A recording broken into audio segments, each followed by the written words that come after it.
And we are live. Yeah. We are here with GM Party, with Epidiah Ravachol and James D'Amato, talking about Rapidplay RPGs. A little bit of a departure here with our usual format. We're not going to be talking specifically about what people have been doing with projects, although that will be part of the discussion naturally. We're going to focus primarily on the topic of getting RPGs quickly to the table and a game quickly performed so that people with limited time can enjoy the crazy hobby that we have. Epidiah, why don't we start with you, because this was your sort of tweet that started the whole discussion about Rapidplay RPGs. Yeah, so my weeks are blending together. Earlier this week, I believe, or maybe wait, it couldn't be earlier this week. It's very early this week already. Late last week, I was talking to Dev, a designer. I can't remember the name of his company. Man, now I'm blanking on. But anyways, I was talking to him about Swords, Swords Without Master, which is my sword and sorcery game, and I was talking to him about how my experience playing with it, playing the game with people online, often led to much swifter games than playing in person. And I had some idea as to why that is, and we can probably go into that a little bit. But he had mentioned that it would be interesting to see speed runs done of Swords, which, you know, is something that people do with video games and whatnot. And my personal best is just under 40 minutes, which for like a full-on role-playing game I felt it was pretty good. But I think that with the goal of getting the game done, we could probably do 30 or maybe even break the 20-minute barrier. I like having a like the sound barrier, some sort of grand goal to get everyone behind. With a few good folks, with the right training, we can make it happen. Yeah, no, you're gonna say something. I'm sorry. The game I'm working on currently, it tends to hit around the 15-20 minute mark. Oh wow, nice. It's less of a free-form sort of role-playing experience. It's very directed, but some of the games that I like very much are very short-form play. Examples being the Extraordinary Adventures of Baron Munchausen, right, and Penny for My Thoughts are both very rapid play, sort of round-based games. So if you break it down into rounds, they each take 5 to 20 minutes per round, and then you're on to a new active player. That's also how my game Perfect Pitch operates. So you were saying it goes like you said 15 to 20 minutes. So is it like is that in total or per player, or like what? Sort of per player. The way Perfect Pitch works is that it's sort of a I guess sort of world building, but the idea is that you're pitching a video game, okay, to the rest of the group, and it's about 15 minutes per pitch. So you can play just one game. Everybody is involved in the pitch. Yes, but there's only one. There's only one active player as the developer. It could be split into teams. I've played that both ways and it seems to work well. But everybody's involved. Everybody's active. but it seems to be the sweet spot is around 15 to 20 minutes, and then the story kind of, it's good to quit while you're ahead. Yeah. I think like that actually gets to the core of one of the things you want to do is you aggressive scene cutting is kind of important. Yes. And you want to, I like to think of it as like designing to the lowest common denominator amongst all the players. Like as soon as one person's bored with what's happening, and bored is way too strong of a word, but like as soon as somebody is distracted or wants to move on, then move on. If you're trying to do a game that moves along at a swift pace, right? Like, so you want to give people the tools to just say, okay, we're done. We're moving to the next thing. James, I'd like to lean on your improv experience. There's a good history in improv. You cut that scene on a high note and then go to something new.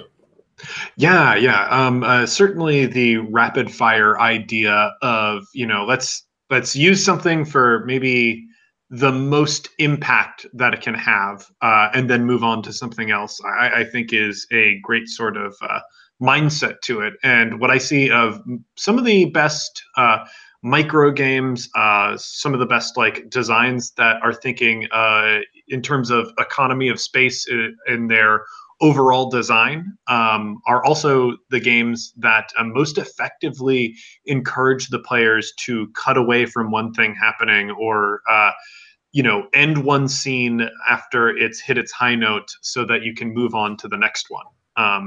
And that's the thing that I admire about all like rapid play designs, is that even with like very little text to convey to people like how quickly they should be moving, or the pace that the game ideally sits, they still manage to encourage that in people, which I think is great. So with the improv experience and your own game designing experience, how do you decide when to cut that scene? I did it with perfect pitch, but it's not relevant in all cases. So in improv, it's one of those trial and error things, and eventually you sort of build up a sense for it. And the only way that the biggest tool that we have to instruct people like when to cut things in improv is simply present people with a lot of different opportunities to cut, and over time you sort of develop the sense of when to do that.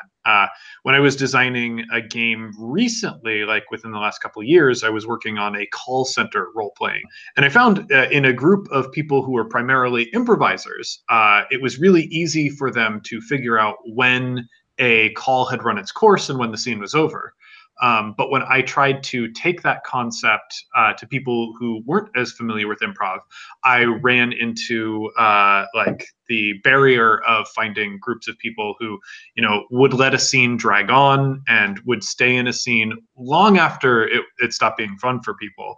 And so it's difficult, I think, to instill the improv instincts in people to cut a scene. However, using different game mechanics, you can sort of encourage ways around that and move the game on relatively quickly without having to do something like lean on the GM. Because I could run a group through call center really easily, where I'm cutting people's scenes and I'm moving the game along at pace. But you can't package the designer in the game, which means that you need to include some sort of mechanical note to allow people to do this themselves. And this is going to bring me, I'm sure, to the first round of praise that I have for Epidiah and Swords Without Master. Swords, in bringing the storm, having like a very physical thing of a player is holding a die in their hand, and the scene ends or shifts focus when they roll that die. That empowers people to hold their attention on when should I be cutting this scene, much more palpably than any other rolling mechanic would be. Because when you roll that die, you change the focus of the scene. You change who's talking in the scene. You're announcing yourself as prepared to talk. And that is a super effective mechanic for people to look for the notes and look for the time when it's right for them to start getting involved. Yeah, I think absolutely I will take that praise. Try to get better at that. I quite often try to get all like but I can't accept all of it. And this actually I think plays to something that you were when you're talking about the improv, it had me thinking about for a long time when we were doing indie role-playing games, the way you would play test them, the way that you would get them out there would be to go to conventions. And conventions, somewhere along the line, somebody decided that 4 hours was the length of a game, and like almost all convention slots were these 4-hour slots. And so you just, it's a nature abhors a vacuum, right? Like you just designed for that 4 hours without thinking about it. This is the medium that you're swimming in. So Swords comes out of a game called Monkey Dome, which is a Playstormed game. That was a game where myself, oh my God, I'm going to go through some names here. Emily Caraboss, John Stavropoulos, Jim Sullivan, and Jason Keeley, and Terry Hope Romero. We were all in a room. We wanted to make a game in a week, and we didn't know exactly. We didn't have like the idea for the game yet. Actually, we had 20 titles for games, and we just rolled a 20-sided die, and every time it landed on one that we weren't super excited about, we crossed it out. And we just did that until we got down to this game called Monkey Dome, which was inspired by Thunderdome, the Mad Max film, where we felt Thunderdome has kind of like this weird tonal thing where it could be either very zany or very grim at any given moment. And that's where the tone dice come from that end up in Swords. In Monkey Dome, we were doing basically we wrote the perilous phase for Swords, and we made a whole game out of just that. But the holding the dice and giving the thunder and the passing, that all came from this. We sat down and we designed the game as we were playing. We were just watching what we were naturally doing at the table and codifying all of it. We were just, that thing you're doing there, that's a rule. We'll make that a rule. And the result of that is that it just, because we were acting naturally, I think it just fell into place as fast as it could, right? Like that. Absolutely. We want to be all looking at the person holding the dice because that's what we were doing. And we saw that it, that created this sort of sense of audience that I fell in love with, and which is why I turned that into Swords. But yeah, like, I think that helps a lot because when we play like the longer term, or the longer games, we do like to just kind of meander a bit, which is fun. You can kind of play around with the world, maybe talk to the person next to you and kind of mull over things that are happening. But that's not how we experience like shorter fiction. That's not how we experience movies, things that are more tightly plotted. In those things, the camera points us where we're supposed to be looking so that we don't get lost in like the ephemera around it. We could do that later online when we make up stories about the characters or read obsessively the Wikipedia articles about the movie. Absolutely. The talk about passing the dice as sort of passing the baton made me think of a game I made a few months ago called Pungeons and Flagons. And that came out of a joke to James Wallace, the creator of Munchausen, and I said, what about a Munchausen hack where you, instead of challenging a detail about the story, you create a pun. And he basically stayed in character as the Baron and teased me on Twitter about it. So I made that game. So the idea being the person telling a story like Baron Munchausen makes up all these ridiculous stories. But in this case, you can steal control from the storyteller by telling a pun. And then somebody gives you a coin from the central treasure hoard in the center of the table. And then upon receiving that piece of treasure, you get control to tell more ridiculous stories and lies and puns. Somebody else interrupts with a pun, they get a coin, they take over, and you pass that baton. Nice. I like that. I really think games that have a strong sense of format help control the flow of narrative really well.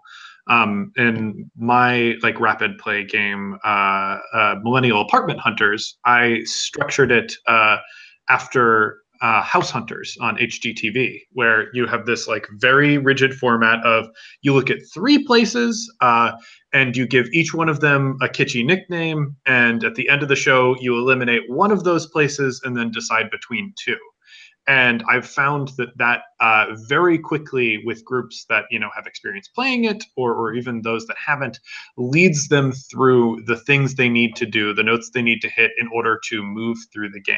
And I found that larger games don't burden themselves with format. They don't rely on having to follow an outline or a rubric.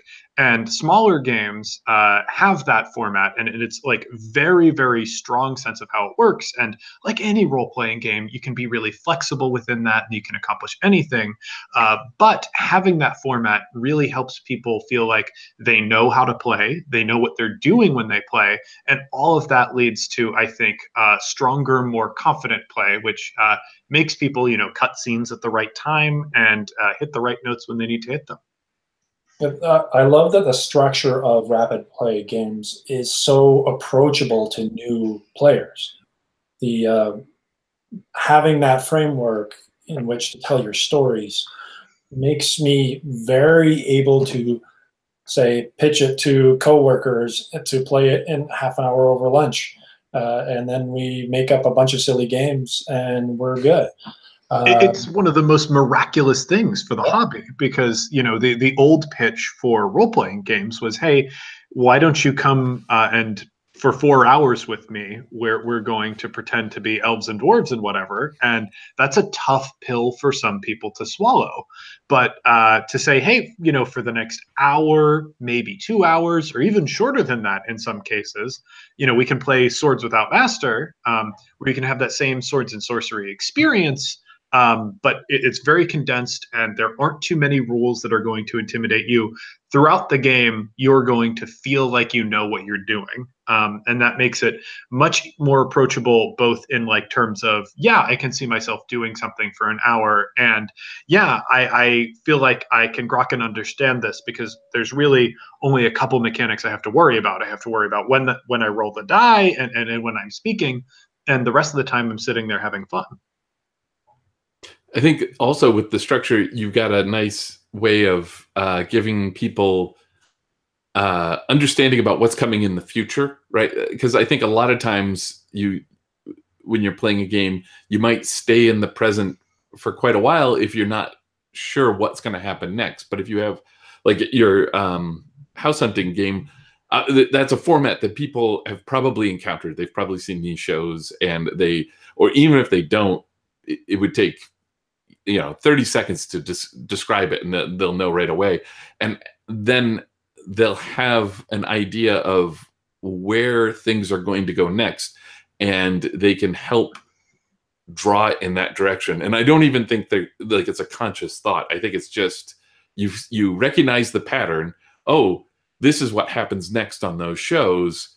Obviously, that's where we're going to go. And wouldn't it be great if we set it up this way or whatever? You just find that way to participate into it that pushes all of the momentum forward in the story towards where you want to be at the end, which is great. I think that's a really wonderful way to play. And for new players, what's kind of good about that is they don't have the time to sit and wonder if they're doing anything wrong, right? Yeah. There's no moment where you're sitting there going, we've been at this table arguing about whether or not to open this door, and everyone else is like, no, and we're going to do it for another half hour, because if we open that door, there's bad news on the other side of that door if we don't do it just right. And we're perfectly happy doing that. But if you're new to it, you may not realize that that's what's happening. And you're like, is this because I'm being dumb? Like, am I making a mistake? Or, so yeah, if you have like that forward momentum, which structure can really give you, it can either pull you forward, or it can kind of like come up behind you. I often think of games in very Rube Goldberg-y kind of ways. Like, I just imagine the game behind you just like lifting the ground up, so you just have to roll forward, and you. No, I really, really like that. One of the things that I think about in micro games is that you look back on a lot of the smaller game experiences, and it's hard to say what we did was stupid. And I don't say that in like a derogatory way, because I love playing, Dungeons and Dragons or any fantasy role-playing game that's like larger and sprawling, and think about how I did spend, 2-3 hours agonizing over whether or not we should open a door. Yeah. And that can be a really positive experience. But when I'm trying to export that to other people and explain to them, no, we had so much fun, we did nothing for hours but sit around and yell at each other about this door, it's difficult. But like looking back on a game like, I'm going to keep touching on a game like Swords, where the end of the game, the way it's resolved, is you look back at some of the most impactful and exciting and touching moments that you had during play, and you sort of, release them in the denouement. It really helps people to leave that situation and explain, oh, this is what happened, and this is what was fun about what happened at the table. And I think that structure, because people are taught how to do things in structures. Like, you don't start writing novels. Like, first you learn how to make a sentence, and then you learn how to make a paragraph, and then you learn how to sew that together and make a story. Having those structures helps people process their experience and enjoy their experience while they're having it. Yeah. Do you find that a structured rapid play game ends up giving you more of that sort of end of game packaged artifact that you can talk about? I think so. And this, like, relating it back to my experience improv, I definitely feel like I can confidently say, if you are not an improv person, the more structure something has, the easier it is to understand and the easier it is to enjoy initially. In Chicago, we are famous for long form improv, which is slightly more complex structures, but they play out over pieces that happen over the course of an hour or 30 minutes. And most improv that people are familiar with is short form. That's the whose line is it anyway form of improv that has an incredibly rigid structure that is handing you a distilled experience. And I think it is ultimately easier to explain what is fun about a short form show than it is to explain what is fun about a long form show. Short form is very much of the idea of explaining to you, hey, this is the trick that we're using when we do this. This is the thing that's impressing you while it happens. And when people are learning to do improv, and even if they're learning to do long form, they're learning about it through sewing together different short form techniques. And I think it is much easier for somebody to walk away from a short form show or walk away from a rapid play game and explain to the world, this is what I liked about it, because they have that framework as a reference point. Where describing a long form show or even one of your longer role playing games can sort of end up being like describing a dream to someone. Yeah. Where it felt like really emotionally impactful in the moment, but it's sort of hard to grasp onto the emotions and the things that made it so important while it was happening to you. Yeah, I would agree 100% with that. I think like one of the benefits of a structure is that it also brings everyone to the same page when it comes to talking about it afterwards, right? Like that's when I teach swords to people, I often, I get done talking about the threads and how you reincorporate at the end and all that, and which is the stuff you were talking about before. And I say, so then you end up with something that feels like when you have a sword and sorcery short story in front of you, you open it up and you start reading, and the first thing you're thinking is, what the hell is going on? And by the time you're done with it, you're like, oh, that's what that was about. And you get that feeling when you have, like you can be unmoored in the beginning, and then as you go along, if the structure is telling you, take a look at this and put this together, and we're all going to pay attention to this part, or we're all going to pay attention to that part, then afterwards you kind of agree on what it was, because you can walk away from like a longer game. We're talking a non-rapid play game, I guess. I don't want to call it a slow play game or anything like that, but a traditional game, maybe. Yeah. Let's use the improv terms, long form. Yeah, long form. There you go. Yeah, right. So you can walk away from a long form game, and no two players will have the same experience, and they might not even have the same language to talk about what happened, and that's fine. And like in those sorts of situations, like you could even have one player come away going, that was the best game I've ever played, and another player going, like it was an okay night. I didn't get to roll much. Nothing really happened, whatever. But and that's not a critique of it. It's just that's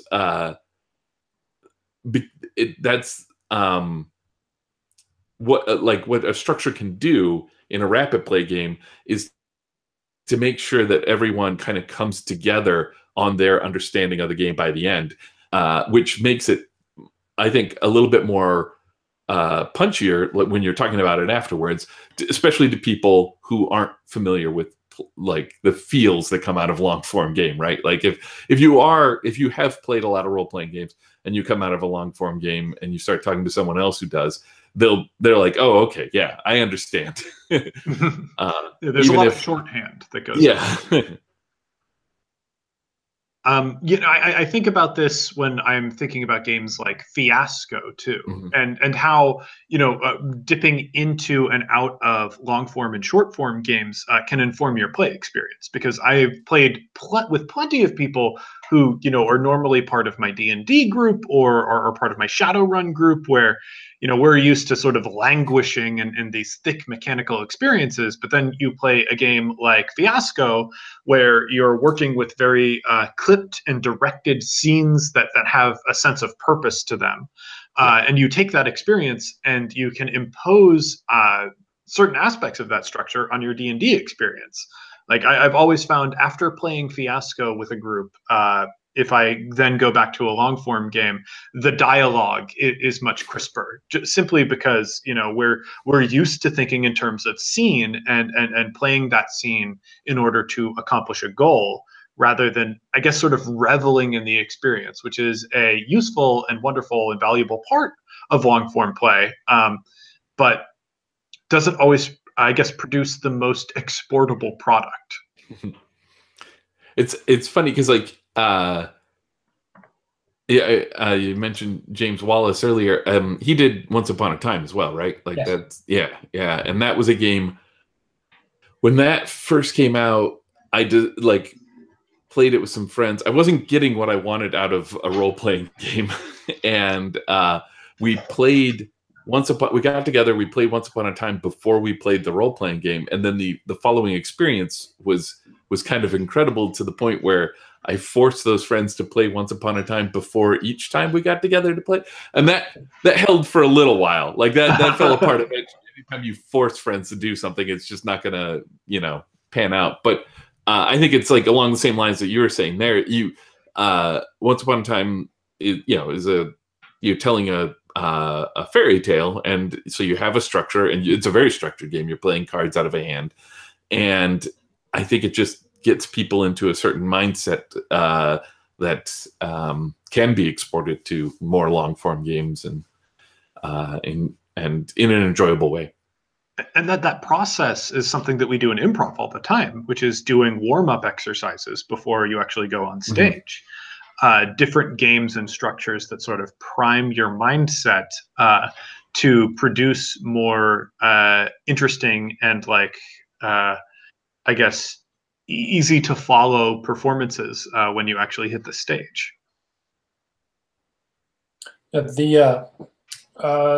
I found that with Once Upon a Time, there was there's sort of a structure that takes you step by step. But when I played it with my family, they railed against that structure. It was bizarre. So it was like I wanted to tell the story this way, but that is a danger of a structure, right? Like, yeah. When I wrote Swords, I had the mechanics for Swords. I often take much longer to write the rules for games than it takes to design them, if that makes sense. And when I wrote Swords, I went out of my way to let people know that that the game's job is not to make your dreams come true, right? Like it's something that at times it'll help you, but you're actually, it's a game. You're supposed to struggle with it a bit. I often use a basketball metaphor, and I'd be like, if the hoop was the size of an Olympic pool, then we'd score a lot of points, but it's not particularly an entertaining game. I don't know anything about basketball, so that metaphor is, I always make a fool of myself when I start going there because I extend it way too far. But I think it's the same sort of thing. Like when you have a structure, what you're doing is you're competing with the system a bit in ways that you would in a sport or any other, like a board game. It's not particularly its job is not to help you along, except where its job is to help you along. It's supposed to give you resistance to kind of help you with that sort of creative challenge. Right. Yeah. Well, actually, one thing that this makes me think of a lot is the ways in which games that are rapid play that you can jump right into use their structure to reinforce their theme. And one game in particular that made me feel this very strongly that I played recently is Starcrossed by Alex Roberts, which is going to be kickstarting soon, which took its inspiration from, amongst other things, Dread. Yeah. But Starcrossed, on top of using the Jenga tower, which Dread uses as a resolution mechanic, has this really great rigid structure for things that can be said in scenes. Yeah. There's a lead and follow structure for the two players who are playing the game, and they're constrained in what they can say. And in the game that I played, I was playing the follow. So I was only allowed to reveal things about my intentions and what I wanted unintentionally. And I would often find myself in situations where I wanted to talk more as that character. Like the character had more to say, but because of the structure of the game, I couldn't. And like part of it as a player made me frustrated because like I can't say the things that I want to say as this character. But that frustration and that constraint that I felt is the game. That is the point of the game. The original name for it is tension. And, all of that frustration sort of manifested in this feeling that I had in my chest, this like tightness, like, oh, there's more I wish that I could say with this sentence, but this is all I can get through to you. And that is the game. The game worked perfectly because of that structure. And it really used the fact that you are being limited and you are being constrained to tell the players something and make them feel an emotion, which I think is absolutely brilliant. I'm so excited for that game. I just want to publicly say that. It is pretty amazing.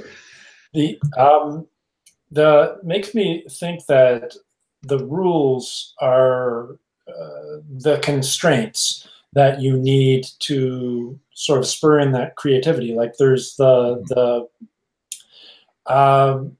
if you have a blank page of paper, and you can write anything you want. You sit there and stare at the blank page. But if you give yourself some kind of stupid constraint, all of a sudden your creativity is unlocked. Like you're only allowed to write on the very edge of the page and write on the margins. All of a sudden you're starting to think about squares and shapes and stuff. And then you have, I don't know, a story like Flatland.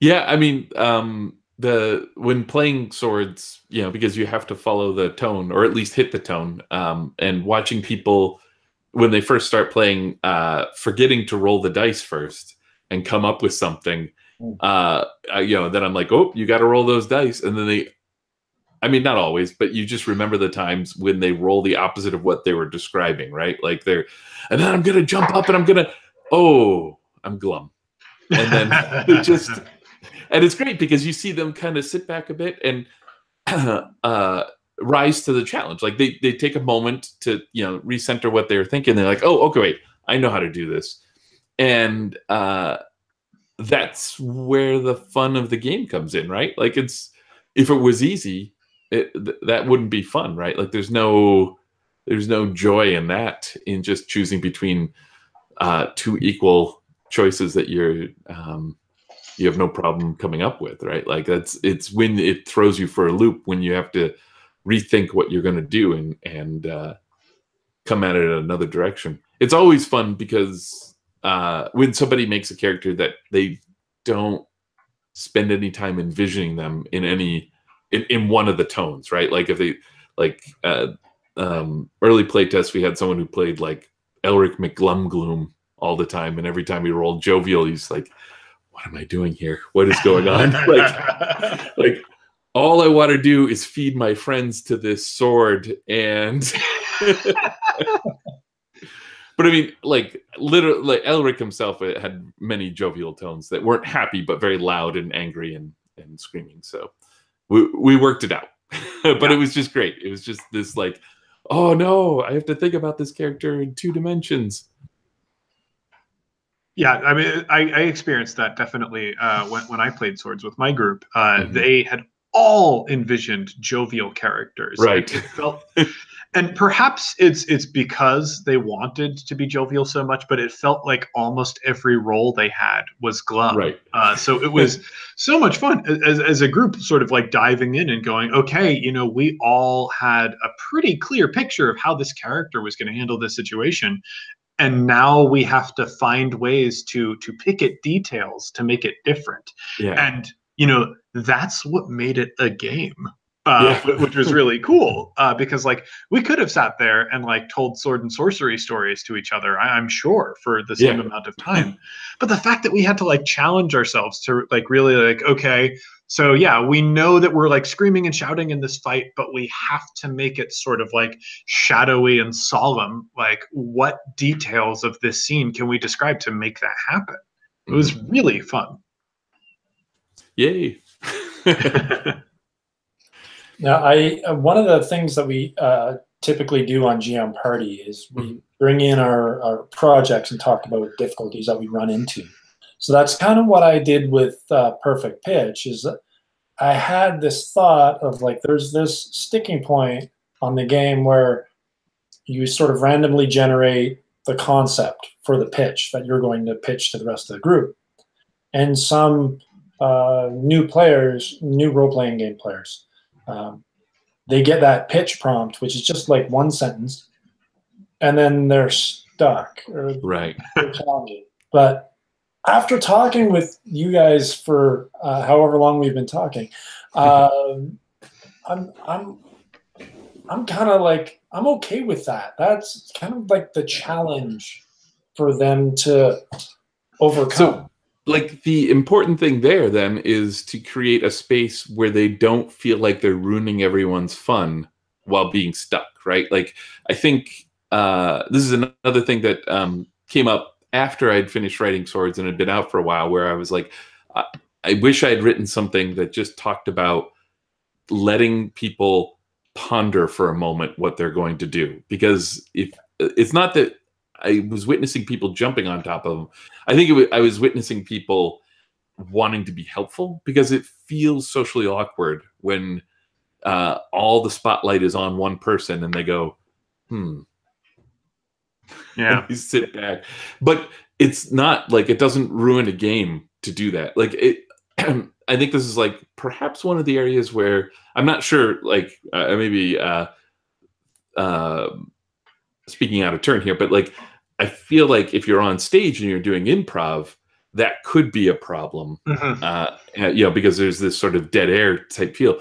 But dead air in games is not a problem at all, and I think we kind of mistakenly believe that it is. And so finding ways to just say, yeah, take a moment, or even take more than a moment, like it give people a chance to call for a beverage break or something like that if they're like, oh, let me just go to the bathroom and figure this out. Or whatever room you figure things out in, that's the room I use. That is literally in the rules in Munchausen. Oh yeah, that's James Wallace did it first. Yeah, but actually, you did give me a thought. It's like instead of the sentence prompt being delivered to a single player, could be delivered to the group as a whole. And whoever has inspiration, they lead with their pitch. I might even advise, like, and this might not work as a rule, but I would love to see it, because the concept of perfect pitch is like doing bad pitches for video games. I think a fun rule that might help with this sort of thing like that is someone has to start talking before they even know what they're talking about. That's good. Because that's how a lot of meandering pitches feel, is that there's a lot of to do and a lot of stretching for time, but not a lot of substance to actually what's happening. All they have is like the title or the information that they've been given. Right. That's interesting. Make it part of the mechanic.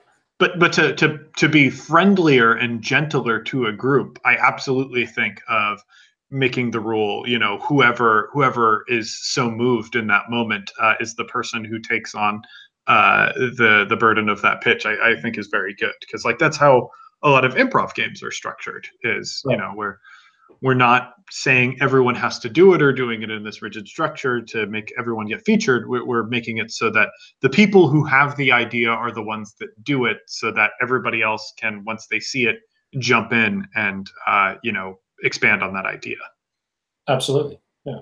And it's not a counterpoint to this, but an experience I had with early designs of swords is that for some of the phases, I just had the dice sitting in the middle of the table and had people grab them when they wanted to do something. And then I ran into some troubles, because then they were like talking about who should grab them and right, and so there you end up Canadian standoff.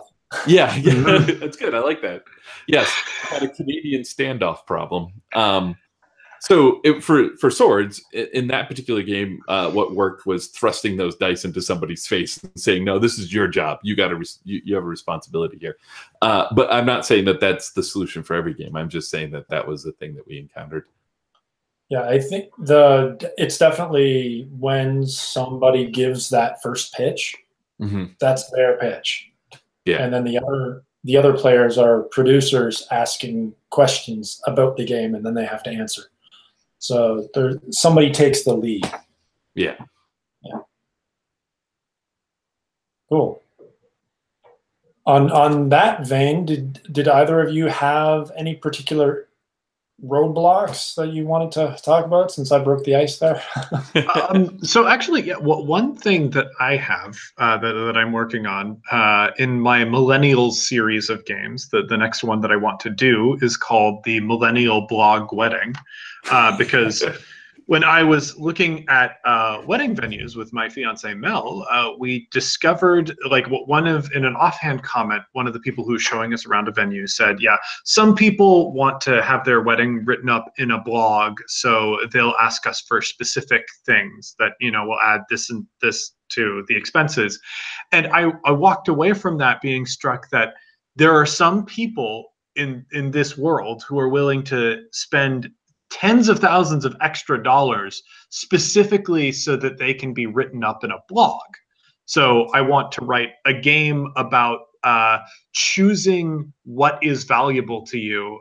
Like, is it, you know, these things that you brought to the table for the wedding that like you want to actually see in the wedding, or is it actually getting in the blog and doing what the blog says? So I want it to be, people will bring different details to the game, and they'll be sitting in a card in like a stack of note cards. They'll draw a note card that has like a detail that they want for the wedding, or perhaps like somebody who's funding the wedding wants for it, and they'll roll a die. And if they fail that die roll, then that will stand in the way of their wedding getting written up in a blog.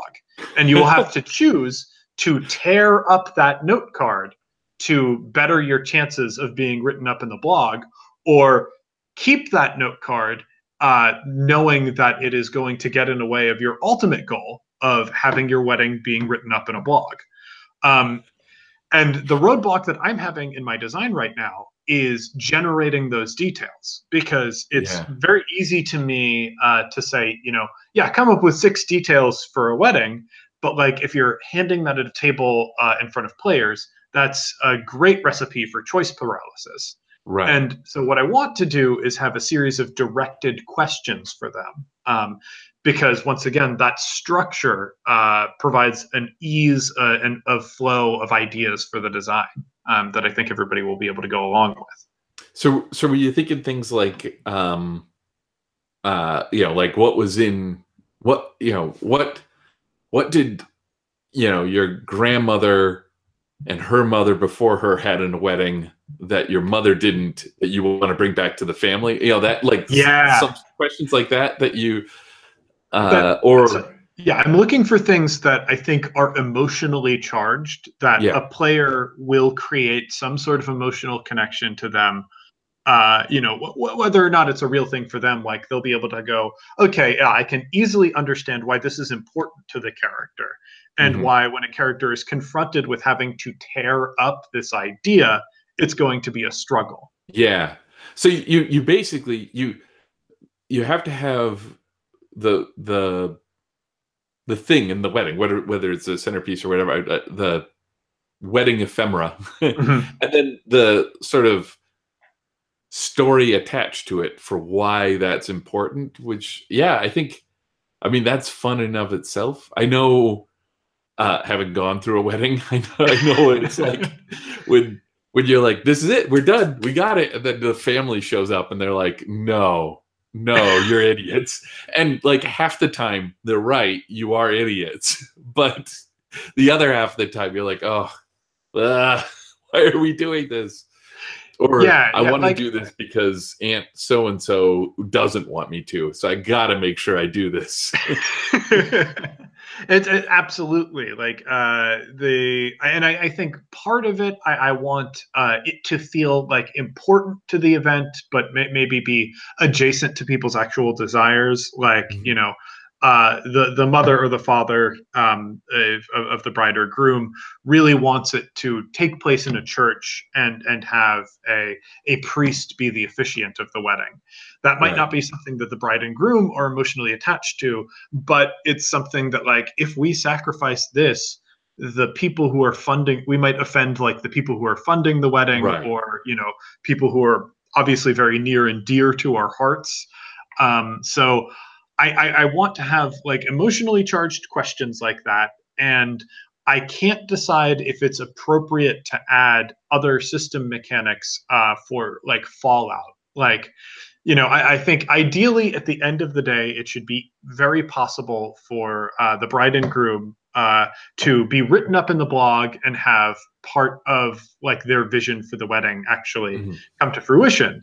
But I really, really like the idea of like, after that, you have to deal with the social consequences of everything that you sacrificed in order to get to that point. and I'm just sort of like working on like how do I get people to generate those details, and that might just be a matter of writing up emotionally charged and focused questions, but I want the tearing up of those note cards to end up being something that I can bring back at the end of the game, going, okay, now you have to sort through all of this garbage, like because you threw out these ideas, there are emotional tolls to pay. That's a really good reincorporation too, right? Like you can that because then you're calling back to when you decided not to do it, right? Here you are. Here's the garbage. Somebody's reaching in and they're pulling out, a couple pieces, and they're like, "Oh yeah, that's right. Uncle Bob wanted a polka band, and you couldn't find one, hip enough to go into a blog." So, and then it's fun to have, like somebody have to come up with what maybe Uncle Bob is just sad, and like that, not that he throws a fit or anything like that. He was just like, okay. And that, some way to just kind of, I think that's fun. That's a fun way to kind of just recap what you did and the decisions you made. And without, like you wouldn't want that to be the brutal moment, right? Like you wouldn't want it to always end in this sort of brutality of like, well, you can get in a blog, but your family will hate you forever and ever. You just want like a few notes, right? That feel, because regretful. Like that's not what happens either. Right. Like with weddings, like if somebody is upset or offended for the wedding, it'll feel very important, very charged in that moment, and they might stew on it for years, but that is not shutting down the relationship in most cases. Yeah. So I think that sort of uncomfortable like pain, that's what I think is going to be fun about this game, is like thinking your way into those situations and thinking through how they play out, and also getting into the emotional strategy of, okay, what do we sacrifice because what is important to us, and having it be this very stupid thing be important to you, I think is so liberating and fun. Yeah, I love the reincorporation. The different questions of whether or not it's important to you makes me think that, well, that is really the question that you're asking, right? Like, how is this thing important to you? And you can have leading questions that go along with that with different aspects. So how is this important to you in terms of money, or in terms of coolness, or blog appropriatability, or whatever words English. Just having different. I'm thinking of my stuff, which is all like playing card based. So like I'm thinking of suits here. So you have the money suit, and you have the popularity suit, and you have this and that, like all these different aspects. So being able to color that question with those sort of nuanced flavors might make it a little easier to construct a question, even if you leave it up to the player. It's like, how is this important? Roll a die in one of these 6 different ways. Yeah, that was one of my original thoughts for it, was the idea that like if you fail the blog roll, you can keep the idea if, and that if is always like adding an extraordinary amount to the budget, or pulling away from something else, or like, you can fight for this thing if this thing is important, but it is going to be costly in another way. I wasn't so much talking about a fail, a success fail roll, more like you roll a die and it's either one of the 6 aspects that you tie into the question. Oh, for sure. Like a category almost. Yeah. So like when they're constructing it, they'll start with a question, and then they would roll a die to go, this is like the risk that it incorporates. Sort of like the tone with swords, right? Mm-hmm. Instead of glum and jovial, you have money versus popularity versus I don't know, 4 other things. Yeah. Right. I like being true to your religious beliefs or lack thereof. Or I want to know about these blogs. Like, who's? I don't.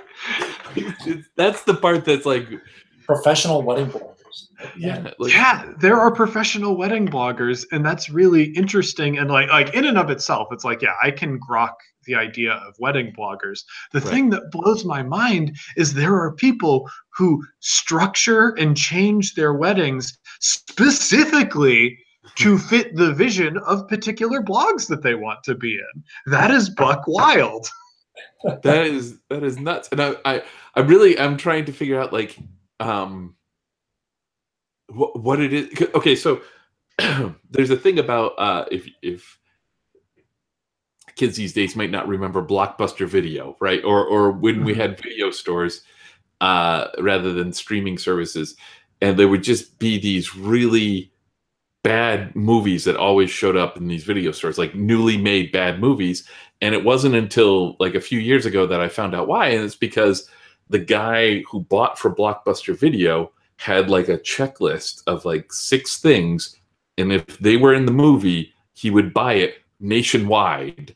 And so there are production companies that just made shit movies with those 6 things in it, or like I don't know if it's 6 things or whatever. So, but like I imagine like a wedding blog having like like one kind of flower, just these weird criteria, and if you get it, then they'll reblog or whatever they do with it. Like if you nail those criteria, but it's just that like because his 6 things. Well, there were also horrible things too, like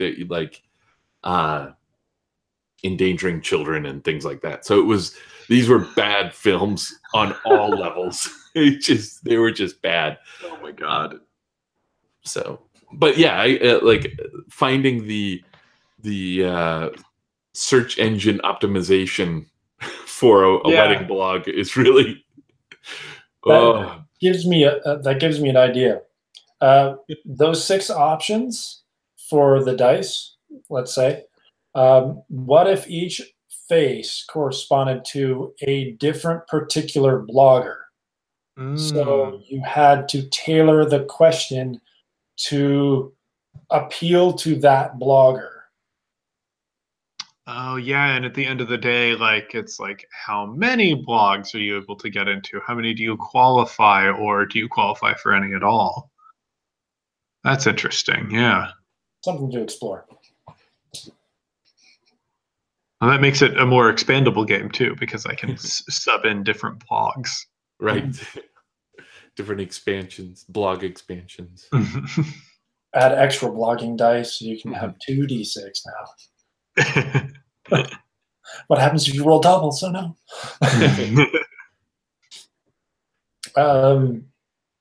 Epidiah, do you have any roadblocks that you want to talk about?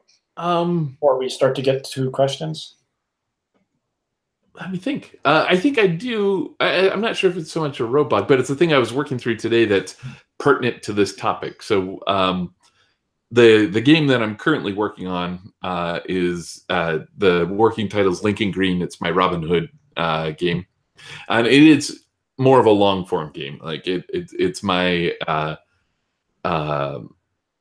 like I want it to feel a little bit more like the traditional style of game where you kind of hang out and do things. But one of the things I do with the structure of the game is I talk about there's 2 kinds of sessions you can have, and you decide which one you're going to have before you go into it. And this is a little bit like phases in Swords Without Master, but on a much larger scale.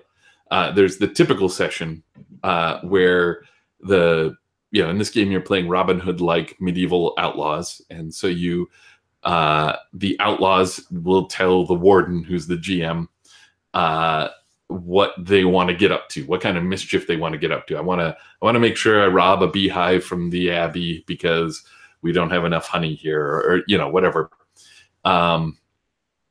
And so the warden writes those down in a list and then is just like, okay, let's start doing these things, and you kind of go through. So the outlaws come up with the agenda, and then the warden runs everyone through the agenda, which is a bit of a reversal of how, like, say, a dungeon crawl would work, where the GM is like, here's the dungeon, let's go to it.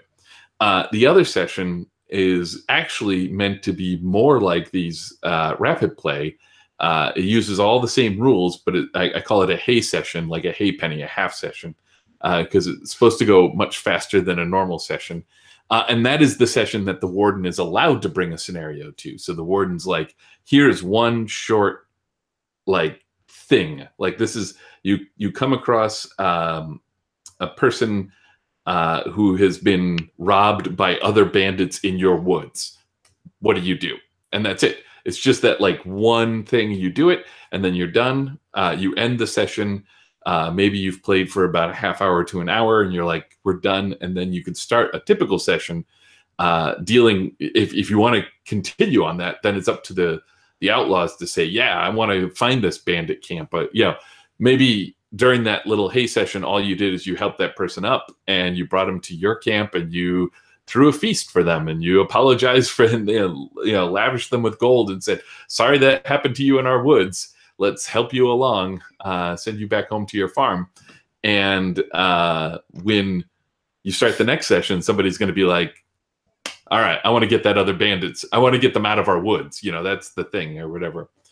So it's good that we have this discussion tonight, so I can think about how to make that hay session more of a rapid play, because I like that idea of just being like, I just want it to be a quick thing. I want it to be something where if the GM is like, oh, I have an idea, here it is, let's do that real quick. But mainly we're going to just do stuff that relies on your ideas for what you want your characters to do, because you're the outlaws here. You're the ones scheming to get the sheriff. You're the ones trying to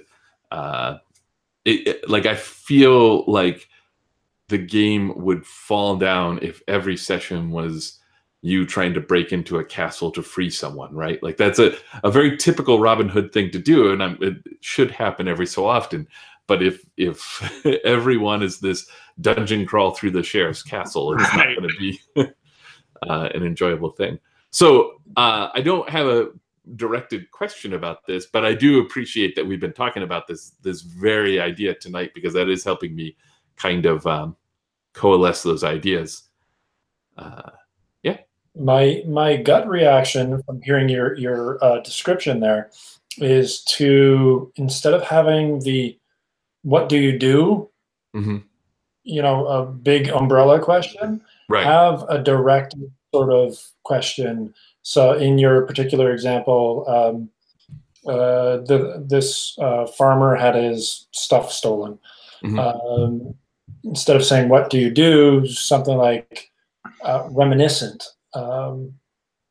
So what did you do to get the farmer's pumpkins back? Right. Like a little more of a, I can see that being. You presuppose something success, and then it's just, how did you get from point A to point B? That's a much tighter story to tell. Right. Yeah, definitely. And it certainly changes the context, because, like, a lot of RPG players, will make decisions in game that leave a lot of threads hanging. And if the point is to reach a conclusion, then assuming success as part of the question will lead to a much different type of answer. Yeah, I like, that's a thing that's like a holdover from Swords as well. Yeah, that's something definitely to think about, because if I do that, it will definitely feel different than the normal typical session, which is that more open, long form style thing where you're like, I'm going to do this. Can I do it? And the warden's like, yeah, or no, you're in peril. We have to throw some coins. I throw coins in the game because I have to be gimmicky like that. That's my shtick. But that's something that I think I can find some way to do it. It's interesting reading a lot of the Robin Hood stories. There's stuff in there that can be brought out, and like the Howard Pyle version of Robin Hood, which is great stuff and highly recommend it, has these things in the margins of each chapter that they're just like, like as you're reading the book, there'll just be like a sentence or two in the margin that says something like, wherein Robin tricks the sheriff into letting him into his house, And they're like spoilers. They're like little spoilers. They're the first thing your eye sees, and you're like, well, okay, I guess now we're going to find out how Robin tricks the. But that's good for that kind of thing, right? You could just be like, all right. Oh, yeah. Trick the sheriff into letting you into their house. And you're like, oh, okay, I guess we're going to figure that out right now. That reminds me very much of the titling convention for some Japanese programs where the title of the episode is literally a spoiler for the thing that happens in the last 5 minutes of the episode. But that's a great game mechanic. I love it. Yeah. Well, even the sitcom Friends did that, right? It's the one about the whatever, right? Yeah. Every one of their episodes. Yeah, that's good. It gives you sort of fate play, I guess is one of the terms used for it, where you just where you're headed. So let's all just get on board and make it happen. Especially if it's just for the hay session. If it's just like, don't worry about it. Well, if you don't care for this, it'll be done soon enough. Communicating that to the GM might be a bit of a challenge because it is a tempting thing to just say, what do you do, right? Right, yeah. No, there's challenges there, yeah. Yeah. Yeah, you want to impress upon them the need for that defined ending. Yeah. Yeah. Cool. All right. So we've got one question that came in from Luke here. He says, so we've seen some quick play RPGs that involve cool mechanics like Scoundrel in the Deep and the use of actual matches. Any cool mechanics you've come across or wanted to incorporate? Well, I will say this, that I was jealous of Scoundrel in the Deep before anyone else was. When they submitted that to me, I was like, oh, you, God damn it. I should have done that.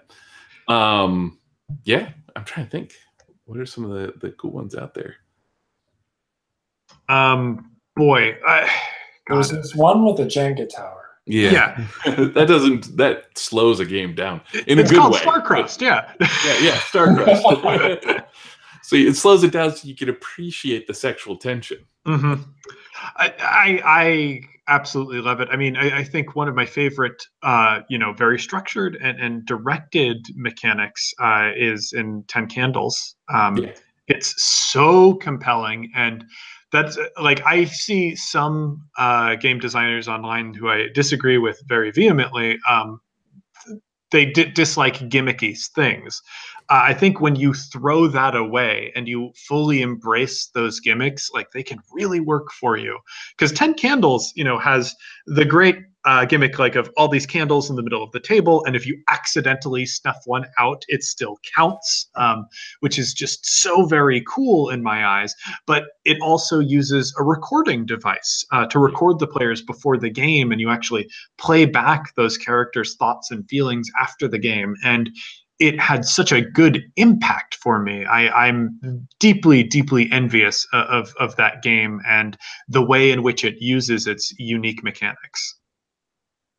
There's a car dealership near where I live here that I walk by every so often that has these, like, painted on their windows. It just says, no gimmicks, no games. And I know what they're trying to say, but I hear it as, if you have no gimmicks, you have no games. Ooh, I love it. It's like, that's a gauntlet right there. Yeah. I mean, I really dig gimmicks, and I think that, like, if it's done well, part of what makes a gimmick work is that it's embracing whatever your central metaphor is, and if you don't resist whatever that metaphor is, if you just dive right into it, you could do some really amazing things with it. If you're like, oh, I just want this part of this, then I think you end up hampering yourself a little bit. Like, I see a lot of times where people will, like, You know what? No, never mind. I was going to get into like, let me shit talk games, and I'm not going to do that. Yeah. I have to say, like, I am really impressed by some of the games that come out of how do I use this particular thing as a mechanic, and what am I gamifying about this action or this activity? That just ends up really, really impressing me. I mean, that's one of the things that I love about Starcrossed is it's really invested in the idea of, okay, I've noticed that the instability of the tower and building up of tension that I see in Dread is very similar to romantic stories. And now that I have romantic stories on the table, what other mechanics do I have that reinvest in specifically the theme of tension that I'm building on in a romance story? And from there we get the constrained speech and like the strongly identified roles. I think really investing in gimmicks is like good for game design, and that's what makes like competitions like Game Chef really special to me, where they provide like, here is your slate of themes and like things that accompany those, because it pushes people to design to reinforce their own ideas. Absolutely. The one game that I'm working on that I've stalled out on a little bit is one I've talked about on this show before, where doing video production work, I was always astounded by the unease people had when you start turning off furnaces and fridges and air conditioners to get the silence for good audio recording. And the unease of being in such an environment that is so silent makes for a great horror experience. So I wanted to make a game that used a live microphone in a way that determined whether or not you're being quiet enough. So, yeah. I was there when you were talking about that design. Yeah. I love that design idea still. Yeah, it's still there. I'm still working on it, but the aspect of crafting sort of the game around the mechanic is challenging. Mm-hmm. But wanting to lean into the mechanic is definitely part of it.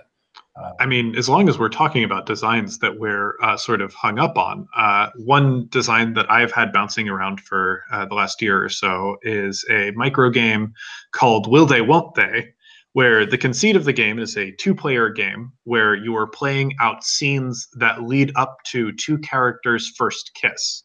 And at the end of the game, if you kiss the other player, then that is those characters' first kiss. Nice.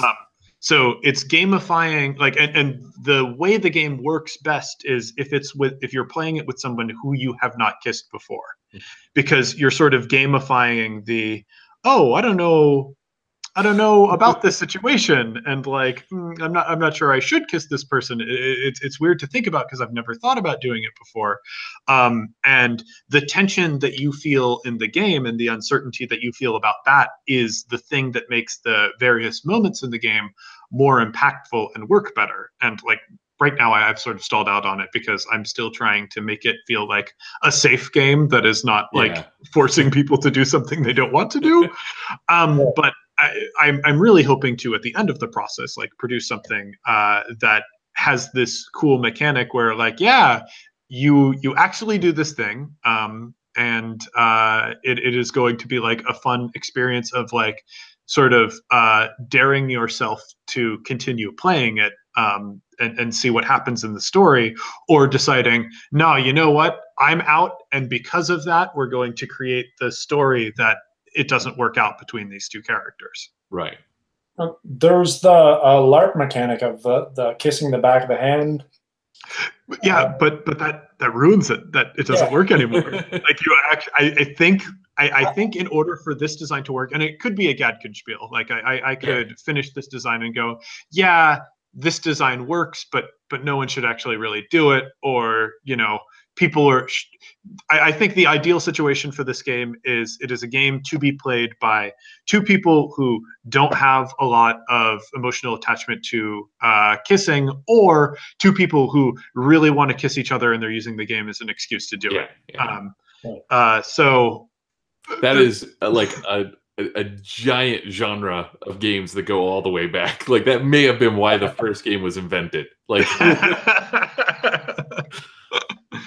To some degree, you're gamifying bleed here, right? Yes. I mean, that is very much the thing. Is I am trying to take bleed and like make your character interactions feel more interesting and impactful, because there is the real life sort of anxiety over a physical action that you might do at the end of the game. That's good stuff. Yeah. Well, we'll see.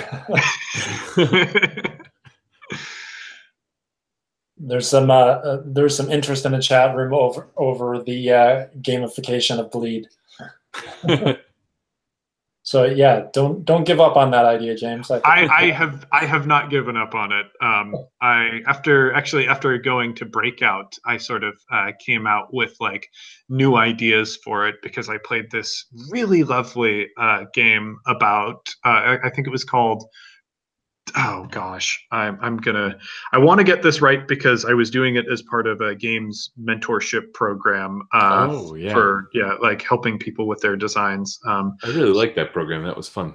It was a blast. Like I had so much fun with it. And here is the document. It was called, oh my gosh, First Look. It's First Look by Bronwyn Friesen. And it is a game about falling in love at first sight. And one of the mechanics on that game is the players hold hands and look each other in the eyes while they are describing the physical, like, not actions, but physical sensations and results of falling in love with someone at first sight, and like how a person behaves in that moment, and like breaking it down beat by beat. And it really fascinated me as a design, and the hand holding and eye contact made it a really intimate experience and really cool. And it did that same thing where it used the bleed of like you not feeling super comfortable or making you feel a little bit vulnerable and intense to hold someone else's hands and look at them in the eye and really connect with them. And it used that to make the details that you brought out in the game more evocative.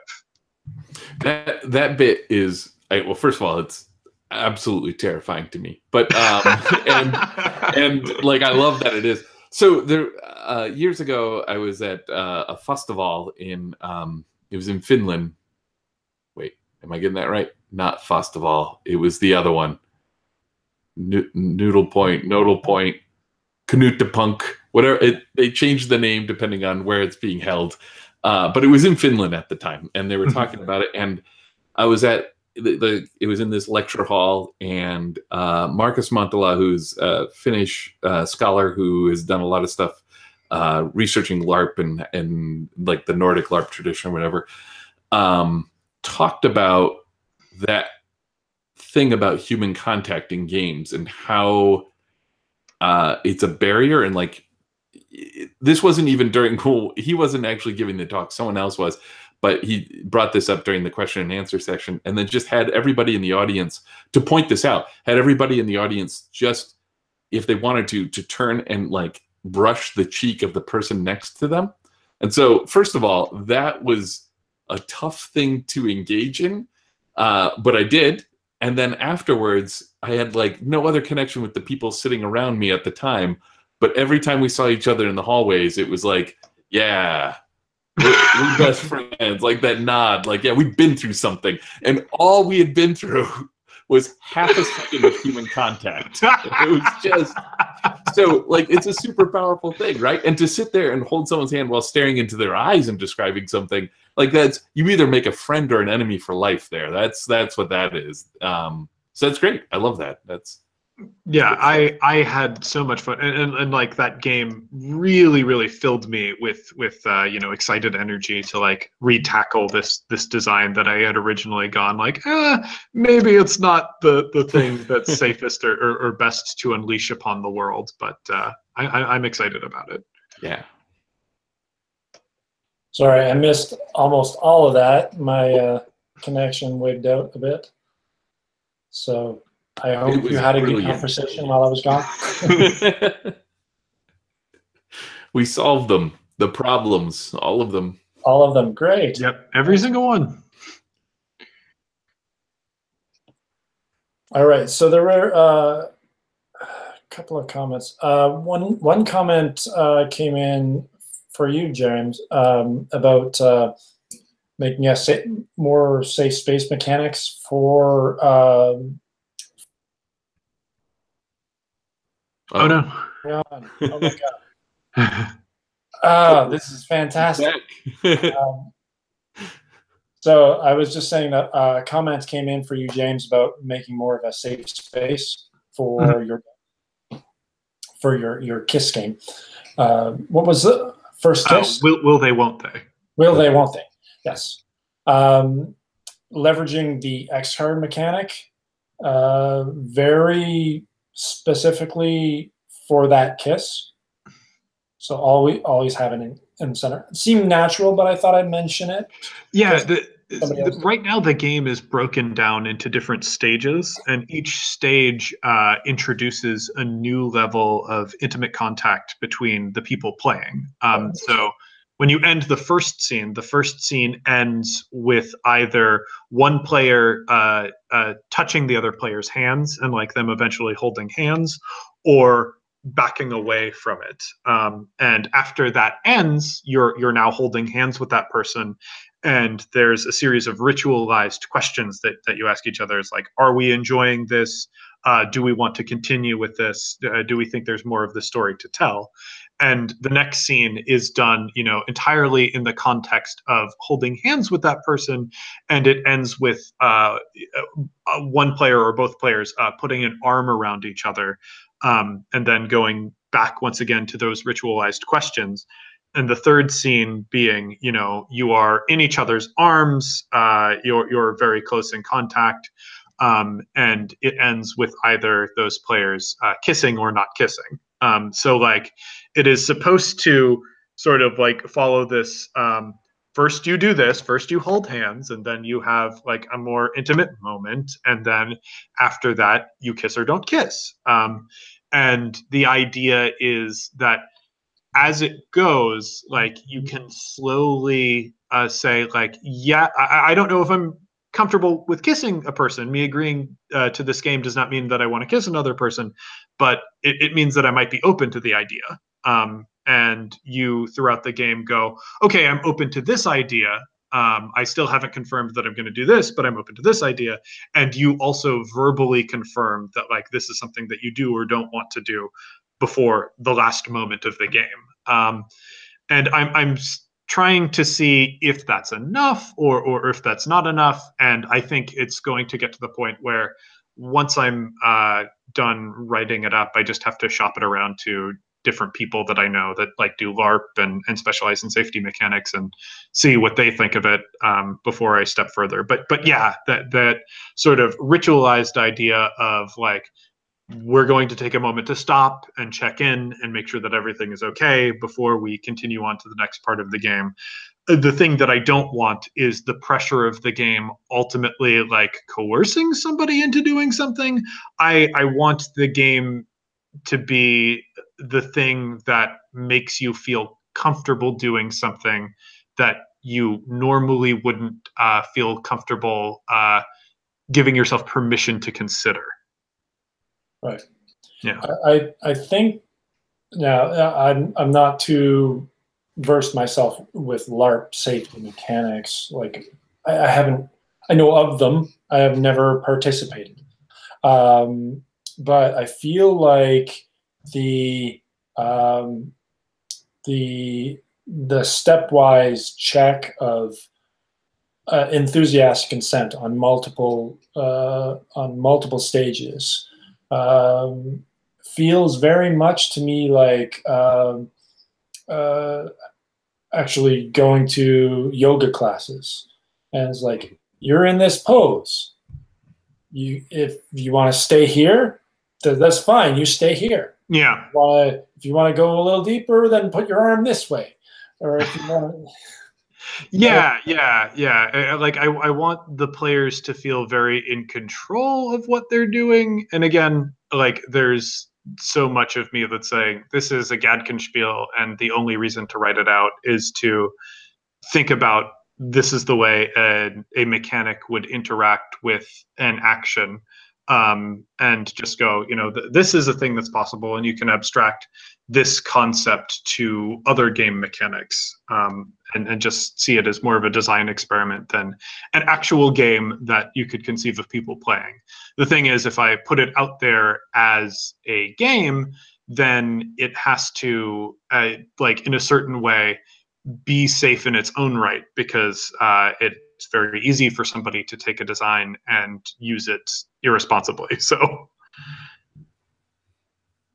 that's the challenge of writing. Yes. Absolutely. All right. Any follow-up comments, and shall we call it a wrap? Sure. This is fun. This was a lot of fun. Yeah, I really enjoyed this. These are always great. I love this show. I keep doing it. Well, thank you. Yeah, absolutely. Thank you for having me on, and letting me babble on about stuff. I often find that if given the opportunity to talk about games how I see them in my head, I will dig the deepest hole I possibly can. Starting with like really weird visualizations and things like that. But absolutely, yeah, same here. So let's just go around, and you can drop your where people should be able to find you. Okay, James. So if you want to find me, you can find me and talk to me at One Shot RPG on Twitter. That's the easiest place to reach me, and I'm always open for game design discussions or to hear about new games. I love coming to shows like this and having a big pile of different designs that I'm excited about and want to talk about. If you want to listen to my shows and listen to games played like Swords Without Master, you can head to oneshotpodcast.com, where you can find my show, One Shot, where we do one-shots in various role-playing systems from all over. Some of them are big games, some of them are small games, but they all sort of investigate different cool designs that are out there. Cool. Very cool.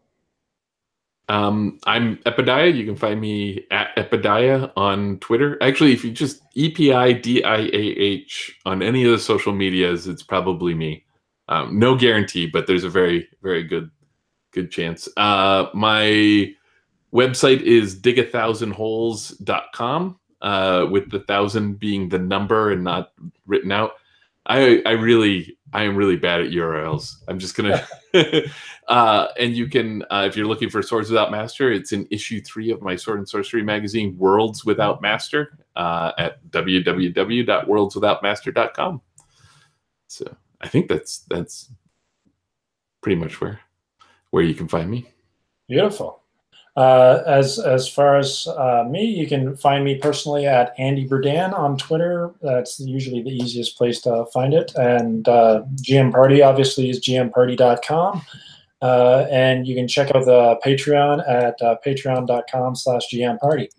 And if you want to see more videos like this, share, like, subscribe, and donate to the Patreon and do all that good social media stuff. Great. All right. Let's call it a wrap. Thank you. Bye. Bye.